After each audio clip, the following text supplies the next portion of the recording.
अस्सलाम वालेकुम। आज हमारा टॉपिक है लाज पढ़ने हम लोगों ने मैट्रिसेस के under addition and under multiplication देखते हैं। सबसे पहले कम्यूटेटिव लॉ। कम्यूटेटिव लॉ किसे कहा जाता है? अगर a plus B equal to B plus A कर दें तो वो हमारे पास मीन कोई चीज़ कम्यूट हो रही हो। क्या मतलब है? अगर हम दो मैट्रिसेस लें, ऐसे दो मैट्रिसेस लें, उनको ऐड करें और अगर a प्लस बी पहले को दूसरे में ऐड करें, जो आंसर आए हमारे पास, तो दूसरे को पहले में ऐड करने से भी वही आंसर आना चाहिए। तो ये ऐसे लॉ को हम क्या कहते हैं? कम्यूटेटिव लॉ कहते हैं। इनके ऐसे दो मैट्रिक्स हम क्या कहेंगे? ये कम्यूट कर रहे हैं अगर इनका आंसर सेम आ जाता है। दूसरा 2 + 3 = 3 + 2, तो ये क्या है? इनका आंसर सेम है। 2 + 3 का भी 3 + 2 का भी। इट मीन ये दोनों क्या हैं? कम्यूट कर रहे हैं। तो हम क्या कर रहे हैं? मैट्रिसेस में पढ़ने जा रहे हैं अंडर एडिशन। अंडर एडिशन क्या होगा? हमने जब भी मैट्रिसेस में एडिशन की बात आती है, मैट्रिसेस को ऐड करने की बात आती है, तो हमारे ज़हन में ये ज़रूर आ जाना चाहिए कि मैट्रिसेस तो ऐड ही तब हो सकते हैं जब उनके ऑर्डर सेम हों। हम उन्हीं मैट्रिसेस को ऐड कर सकते हैं ना जिनके ऑर्डर सेम हो, जैसे कि हमने लास्ट लेक्चर में भी यही पढ़ा था। तो कह रहे हैं कि अब हम यहाँ पे कोई भी दो मैट्रिसेस ले लेते हैं। लेट किया ए और बी, हमने कोई दो मैट्रिसेस ले लिए और उनके ऑर्डर सेम हैं और उनको हम क्या कर रहे हैं? उनको हम ऐड कर रहे हैं। a + b = b + a है। जो a + b से आंसर आएगा वही b + a का आंसर आएगा। हमने ये बात भी देखी और इनके ऑर्डर्स पे भी कोई इफेक्ट नहीं पड़ेगा, क्योंकि एडिशन में और सब्ट्रैक्शन में ऑर्डर पे तो वैसे ही कोई इफेक्ट नहीं पड़ता, क्योंकि हमने जिस ऑर्डर के दो मैट्रिसेस ही ऐसे उठाए होते हैं जिनके ऑर्डर सेम होते हैं, तो आंसर में भी तो वही ऑर्डर आता है ना जो कि गिवन मैट्रिक्स का होता है। तो a + b = b + a। इसकी कोई एग्जांपल ले लेते हैं। फॉर एग्जांपल मैं a मैट्रिक्स ले लेती हूँ 1 2 3 4 और b मैट्रिक्स ले लेती हूँ 3 4 5 6। अब मैं इनको ऐड करती हूँ। पहले लेफ्ट हैंड साइड को a + b करूँ। आप एडिशन सीख चुके हैं। फर्स्ट का फर्स्ट के साथ, सेकंड को सेकंड के साथ ऐड करना है। 1 + 3 मीन डायरेक्ट करती जाऊँ। 1 + 3 4, 2 + 4 6, 3 + 5 8, 4 + 6 10। ये मेरे पास क्या आ गया? अब देखिए इसका ऑर्डर क्या था? इसका ऑर्डर 2 × 2 था। इसका भी ऑर्डर 2 × 2 था। इसका भी ऑर्डर क्या निकला? 2 × 2 ही आया। अब क्या करूँगी? मैं राइट साइड पे देखूँगी b + a को। b + a करना चाह रही हूँ तो पहले मैं b वाला मैट्रिक्स लिख लूँगी 3 4 5 6। देन a वाला लिख लूँगी 1 2 3 4। अब इनको मैं ऐड करूँ।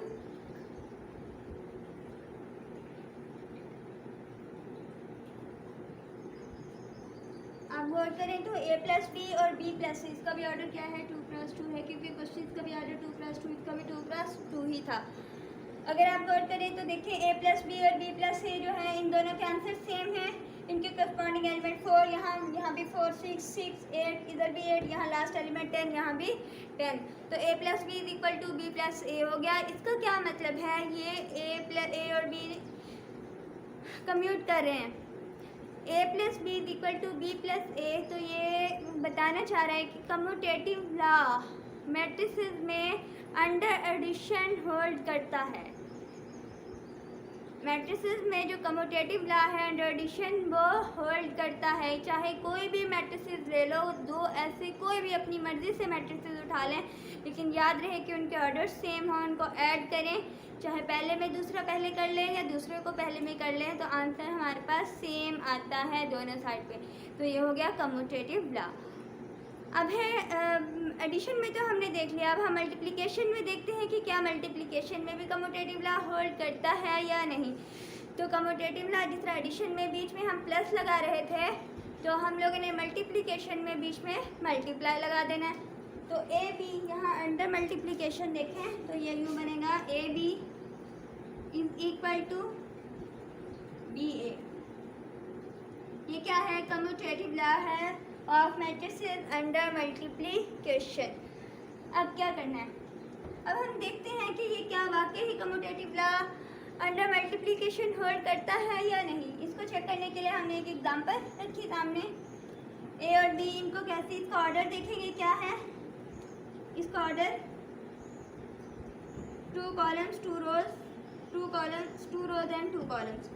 और हम मल्टीप्लिकेशन के लिए सबसे पहले क्या देखते हैं, ऐसे मैट्रिसेस को चूज़ करते हैं जिसमें फर्स्ट मैट्रिक्स के कॉलम्स और सेकंड मैट्रिक्स के रोज इक्वल हों, तब हम उनको मल्टीप्लाई कर सकते हैं, अदरवाइज हम मल्टीप्लाई ही नहीं कर सकते।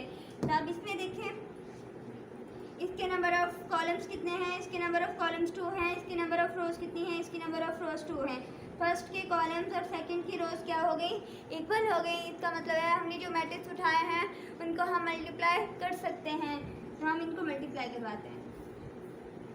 मल्टीप्लाई करवाने के लिए क्या करेंगे, A B is equal to, multiply भी आप सीख चुके हैं कि कैसे मल्टीप्लिकेशन करवाती हैं। एक रो को इस कॉलम से भी मल्टीप्लाई करवाएंगे और इस कॉलम से भी मल्टीप्लाई करवाएंगे।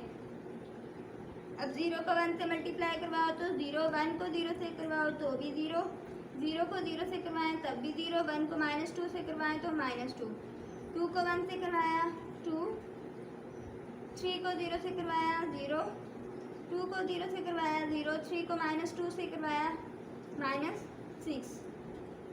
तो ये क्या आंसर आता है हमारे पास, 0, -2, 2 एंड -6। हमारे पास ए बी ये आ गया।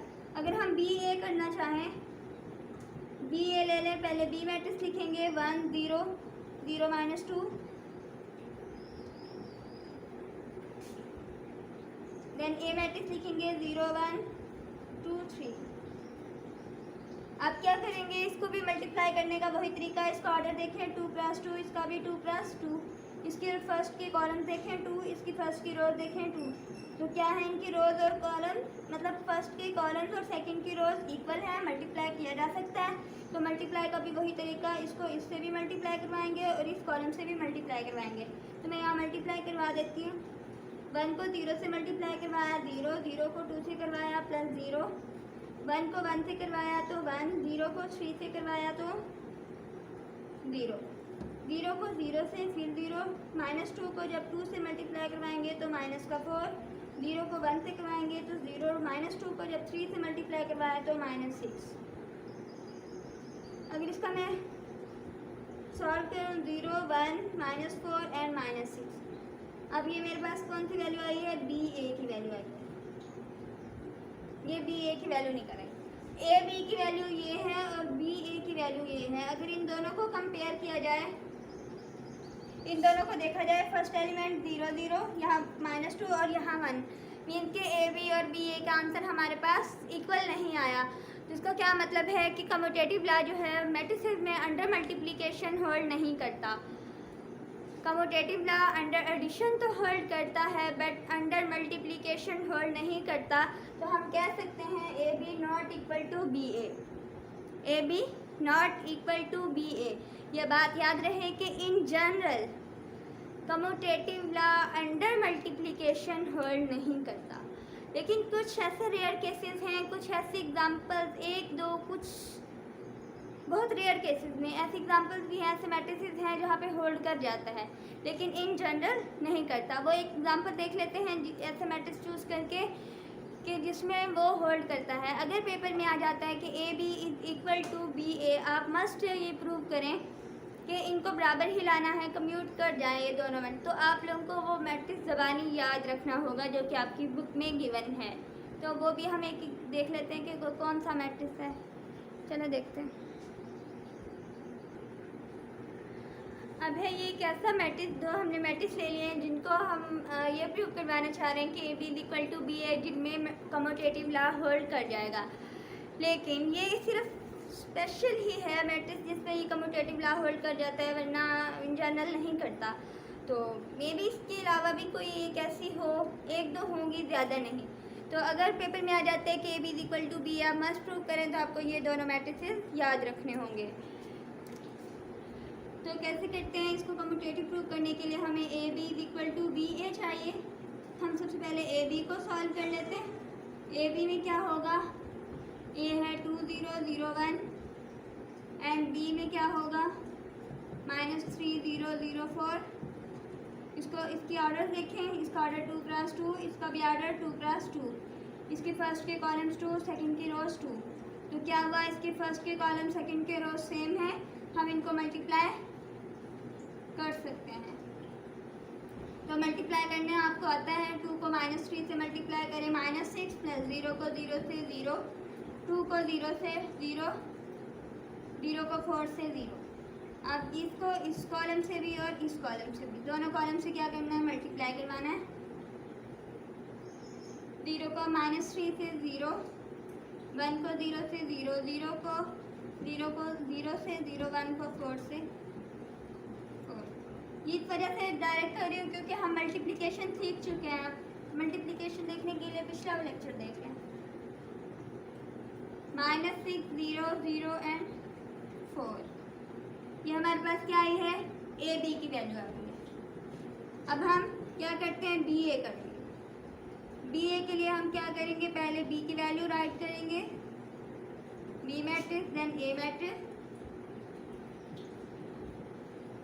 इसको मल्टीप्लाई कैसे करते हैं, वही तरीका, -3 को 2 से मल्टीप्लाई करें, -6 0 को 0 से, -3 को 0 से, 0 को 1 से, 0 को 2 से, 0 को 4 से, 0 को 0 से, 4 को। अब वर्ड करें तो ये क्या आ जाता है, -6 0 0 4। तो ये ऐसे हमें ए बी और बी ए की वैल्यू को अगर वर्ड से देखा जाए, ये दोनों, तो हम कह सकते हैं कि A B is equal to B A. ये स्पेशल केस है, मीन कि ऐसी कोई रेयर ही एग्जांपल मिलती हैं। ये एग्जांपल है जो कि आप याद कर लें मैट्रिक्स को, और इनको सॉल्व करने से हम कम्यूटेटिव लॉ प्रूव कर सकते हैं कि A B is equal to B A. In special case prove हो जाता है, लेकिन in general commutative law under multiplication नहीं होल्ड करता मैट्रिसेस में। तो नेक्स्ट देखते हैं कि हमारे पास और कौन कौन से लॉज हैं। एसोसिएटिव लॉ, अब है हमारे पास associative law under addition and under multiplication. Matrices में associative law under addition and under multiplication दोनों में ही होल्ड करता है। एसोसिएटिव लॉ किसे कहते हैं, इसमें 3 मैट्रिसेस लिए जाते हैं। हम लेट कर लेते हैं कि हम कोई भी 3 मैट्रिसेस ले लें, ए बी सी, हमने 3 मैट्रिसेस ले लिए, और अगर एडिशन के हिसाब से देख रहे हैं, अंडर एडिशन करना चाह रहे हैं एसोसिएटिव लॉ को प्रूव, तो हमने 3 मैट्रिसेस ऐसे उठाने हैं जिनके ऑर्डर सेम हों।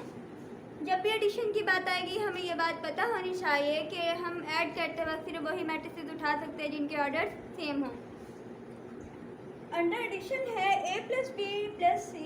ए प्लस बी को पहले ब्रैकेट में राइट कर देंगे, प्लस सी अलहदा, इज इक्वल टू ए अलहदा, बी प्लस सी को ब्रैकेट में राइट कर देंगे। जब इसको सॉल्व करेंगे तो क्या करेंगे, पहले ब्रैकेट वाले को सॉल्व करेंगे, जो आंसर आएगा उसको अकेले वाला जो सी मैट्रिक्स है उसके साथ ऐड कर देंगे, और दूसरी साइड भी पहले बी प्लस सी को ऐड करेंगे, बी प्लस सी में जो आंसर आएगा, जो मैट्रिक्स नया आएगा उसको ए में ऐड कर देंगे। हमारे पास ऑर्डर्स पे कोई इफेक्ट नहीं पड़ेगा। तो अब अंडर मल्टीप्लिकेशन क्या होगा, मल्टीप्लिकेशन भी आप चूँकि सीख चुके हैं, इस वजह से मैं इसकी एग्जांपल नहीं दे रही हूँ क्योंकि आपने बहुत ज़्यादा क्वेश्चंस कर लिए मल्टीप्लिकेशन वाले। मल्टीप्लिकेशन में क्या है, A B into C. A B को एक बार ब्रैकेट में रख देंगे, सी अकेला बाहर, और फिर ए को अकेला बाहर रख देंगे, बी सी को ब्रैकेट में पुट कर देंगे, मीन ब्रैकेट में रख देंगे। तो ये हुआ हमारे पास, और ए बी इंटू सी, पहले ए बी को सॉल्व करेंगे, मल्टीप्लाई करेंगे, फिर जो आंसर आएगा उसको सी मैट्रिक्स के साथ मल्टीप्लाई करवा देंगे। इसी तरह यहाँ पे पहले बी सी को ब्रैकेट वाले को 2 मैट्रिसेस को मल्टीप्लाई करेंगे, जो आंसर आएगा उसको ए के साथ मल्टीप्लाई करवा देंगे। तो हमारे पास जो आंसर है वो दोनों साइड पे इक्वल आने चाहिए। अगर इक्वल आ जाते हैं तो हम कहते हैं एसोसिएटिव लॉ होल्ड करता है, अगर इक्वल नहीं आते तो एसोसिएटिव लॉ होल्ड नहीं करता। लेकिन मैट्रिसेस में associative law under addition and under multiplication दोनों में ही होल्ड करता है। अब है distributive law of multiplication. Multiplication का डिस्ट्रीब्यूटिव लॉ क्या है, हमें डिस्ट्रीब्यूटिव लॉ को अंडर एडिशन भी देखना है और अंडर सब्ट्रैक्शन भी देखना है। अंडर एडिशन में देखें आप, सॉरी ओवर एडिशन में देखें, a into B plus C is equal to a into B plus C. अब ए को बाहर रखेंगे, बी प्लस सी, पहले बी प्लस को ऐड करेंगे, जो आंसर आएगा उसको ए के साथ मल्टीप्लाई करवा देंगे और राइट साइड पे क्या करेंगे, A B plus A C, A B को मल्टीप्लाई करवाएंगे फिर ए सी को मल्टीप्लाई करवाएंगे, इन दोनों के जो आंसर्स आएंगे उनको आपस में ऐड कर देंगे। तो ये हमारे पास हुआ लेफ्ट डिस्ट्रीब्यूटिव। लेफ्ट डिस्ट्रीब्यूटिव कैसे, बी प्लस सी हमारे जो ब्रैकेट में है उसका नहीं, जो अकेला वर्ड हो, अकेला मैट्रिक्स हो, वो हमारी किस साइड पे है, वो लेफ्ट साइड पे है, इस वजह से ये लेफ्ट डिस्ट्रीब्यूटिव। और यहाँ ए प्लस बी ब्रैकेट में, ब्रैकेट वाले को नहीं, जो सी अकेला है उसको देखें, वो हमारे राइट साइड पे है, तो ये क्या होगा, राइट डिस्ट्रीब्यूटिव। इसको भी सॉल्व करने का वही तरीका, बी प्लस पहले ब्रैकेट वाले में जो भी होगा, अगर प्लस है तो माइनस है, जो भी है उसको पहले प्लस माइनस करें, फिर उसके बाद जो बाहर वाले है उसके साथ मल्टीप्लाई करवा दें। तो ये हमारे पास क्या है, डिस्ट्रीब्यूटिव लॉ ओवर एडिशन। और सब्ट्रैक्शन भी सेम ऐसे ही है, जैसे यहाँ पे प्लस था बीच में, यहाँ पे माइनस है, वही तरीका, A into B minus C is equal to A B minus A C. ये हमारे पास क्या होगा, ये लेफ्ट डिस्ट्रीब्यूटिव होगा, और A minus B into C is equal to A C minus B C, ये हमारे पास क्या है, राइट डिस्ट्रीब्यूटिव है। तो ये हमारे पास हो गया डिस्ट्रीब्यूटिव लॉ। अब हम देखते हैं कि identity matrix means multiplicative identity क्या होती है और एडिटिव आइडेंटिटी क्या होती है और इनके इन्वर्स कैसे फाइंड आउट कर सकते हैं।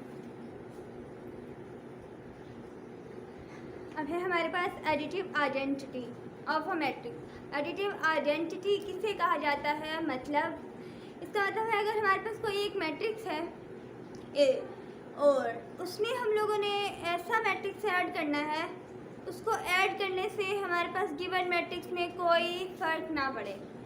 मसलन अगर मैं आपको सिंपली बताऊं, मैट्रिक्स से हट के बताऊं, कोई भी रियल नंबर ले लें और आप कहें कि इसका एडिटिव आइडेंटिटी क्या होगी एडिशन के हिसाब से, अगर मैं 2 में क्या चीज़ ऐड करूं और 2 में कोई फ़र्क ना पड़े, तो अब मुझे 0 ही ऐड करना पड़ेगा। हमको एडिशन में हम क्या करते हैं, किसी भी चीज़ में कोई ऐसी चीज़, फॉर एग्ज़ाम्पल अब ये है मेरे पास 3 है, अगर मैं इसमें 0 को ऐड कर दूं तो मेरे पास आंसर में कोई इफेक्ट पड़ेगा, मेरे पास 3 ही आ जाएगा। और अगर मैं 0 + 3 कर दूं तो भी मेरे पास कोई इफेक्ट पड़ेगा, 3 ही आ जाएगा। तो ऐसा मैट्रिक्स जो है वो हम लोग, ऐसा मैट्रिक्स जिसे हम लोग गिवन मैट्रिक्स में ऐड करें और हमारे आंसर पे कोई इफेक्ट ना पड़े, उसको हम क्या कहते हैं, एडिटिव आइडेंटिटी। और वो मैट्रिक्स कौन सा है, वो जस्ट नल मैट्रिक्स है, 0 ही है, 0 0 ही है, जिसमें कोई चीज़ ऐड करने से कोई इफेक्ट नहीं पड़ता। तो अब हमें यहाँ क्या करना पड़ेगा, बी, इस बी को हमें नल मैट्रिक्स लेना पड़ेगा, क्योंकि हम a + b = a आना चाहिए। तो b ऐसा क्या ऐड करेंगे, हमारे पास a ही आ जाए। हमें क्या होगा, हमें b को नल मैट्रिक्स लेना होगा, b को नल मैट्रिक्स। अब फॉर एग्जांपल a मैट्रिक्स मैं ले लेती हूँ 1 2 3 4, 1 2 3 4, इसका ऑर्डर क्या है 2 × 2। a मैट्रिक्स मैंने ले लिया, अब मुझे b मैट्रिक्स जो है नल मैट्रिक्स भी उसी ऑर्डर का लेना होगा। अब यहाँ है a की वैल्यू मैं पुट करती हूँ 1 2 3 4,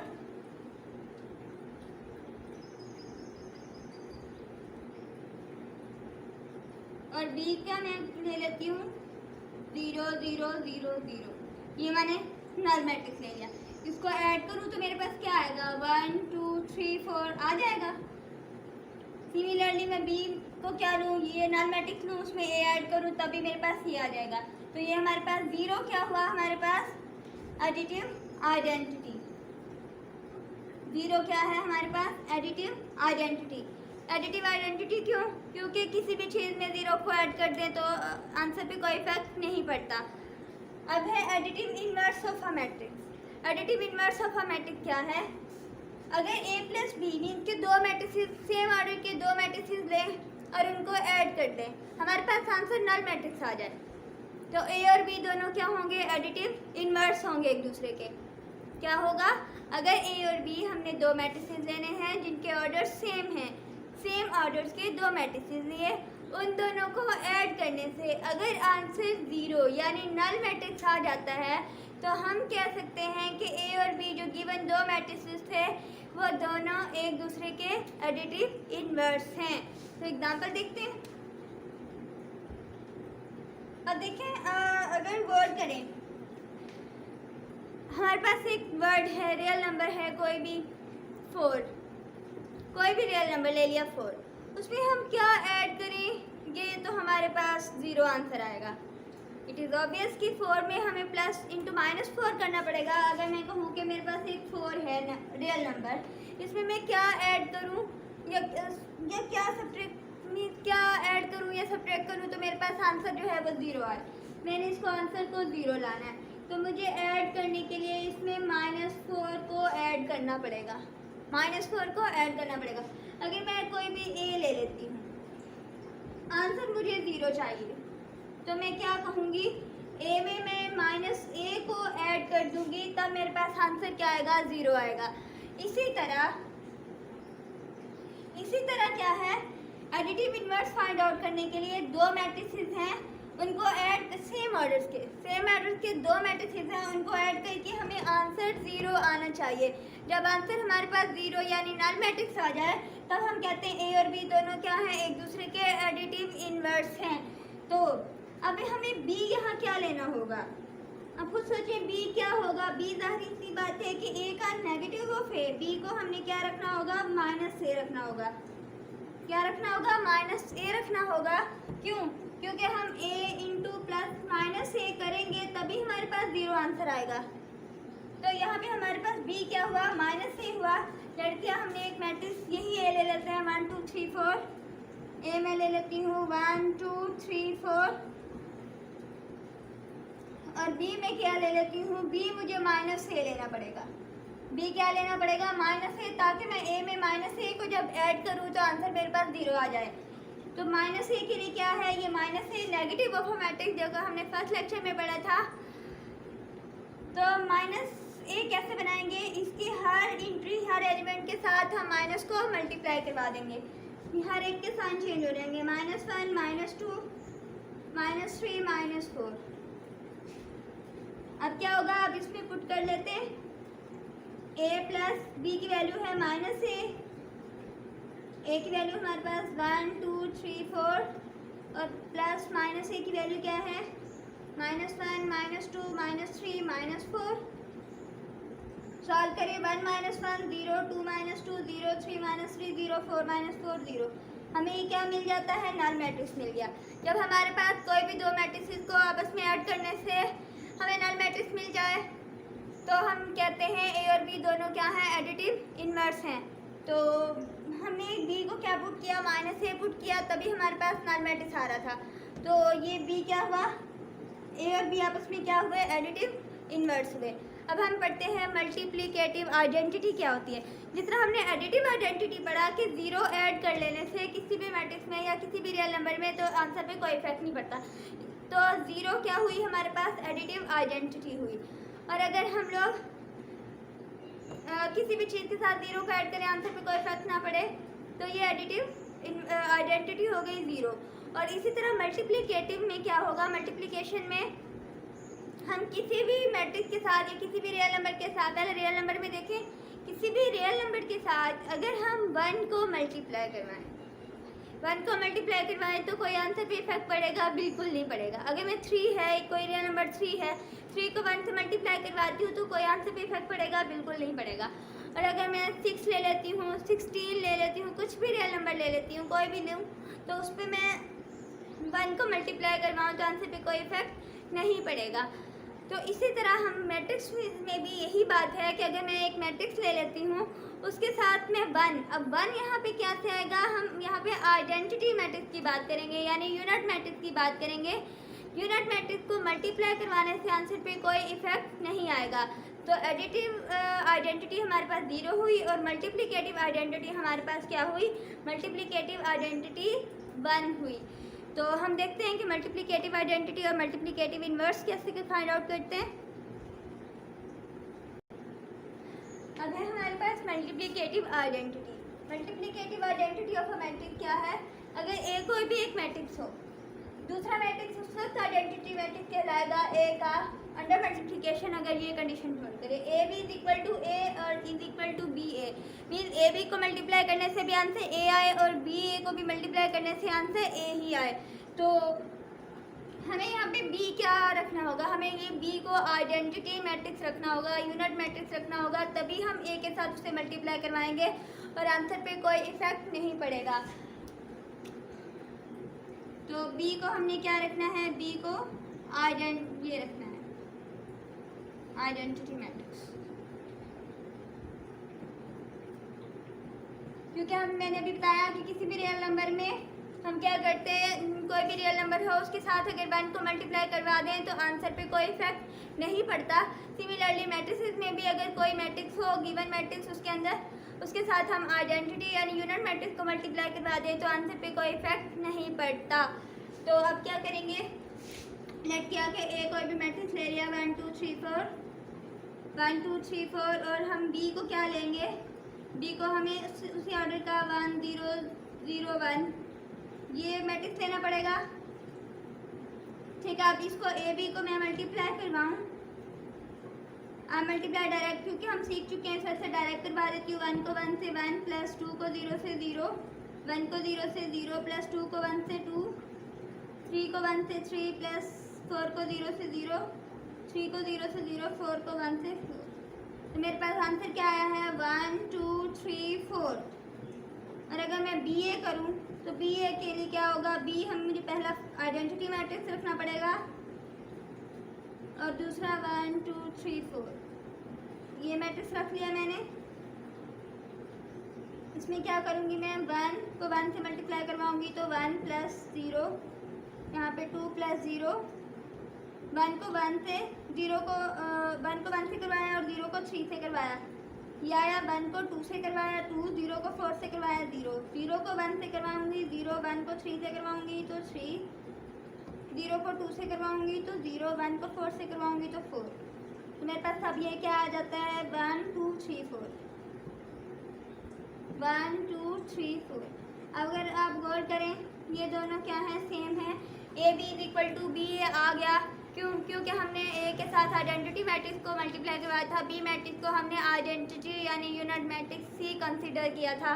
तो हम एडिटिव आइडेंटिटी के लिए हम जीरो यानी नल मैट्रिक्स को करते हैं और मल्टीप्लिकेटिव के लिए हम लोग आइडेंटिटी मैट्रिक्स यूज़ करते हैं कि जिसमें मल्टीप्लाई करने से कोई फ़र्क ना पड़े। तो आइडेंटिटी मैट्रिक्स ही ऐसा है जिसके साथ मल्टीप्लाई करवा लो, जिस मैट्रिक्स के साथ आंसर पे कोई इफेक्ट नहीं पड़ेगा। तो अब हम चलते हैं मल्टीप्लिकेटिव इन्वर्स के लिए। मल्टीप्लिकेटिव इन्वर्स इंशाल्लाह हम नेक्स्ट लेक्चर में डिस्कस करेंगे, क्योंकि मल्टीप्लिकेटिव इन्वर्स को सीखने से पहले हमें कुछ चीज़ों का पता होना चाहिए। हमें पता होना चाहिए डिटर्मिनेंट किसे कहते हैं, मैट्रिक्स सिंगुलर कब होते हैं, नॉन सिंगुलर कब होते हैं, एडजॉइंट कैसे लिया जाता है, एडजॉइंट क्या होता है, इन सब चीज़ों का पता होगा तब हम मल्टीप्लिकेटिव इन्वर्स फाइंड आउट करना सीख सकेंगे। अदरवाइज ये इतना आसान, इतना जल्दी हम नहीं कर पाएंगे। इनको सीखने से पहले हमें कुछ चीज़ें पढ़ना होंगी। इंशाल्लाह वो हम नेक्स्ट लेक्चर में डिस्कस करेंगे। आपके लिए इजाज़त दीजिए। अल्लाह हाफिज़।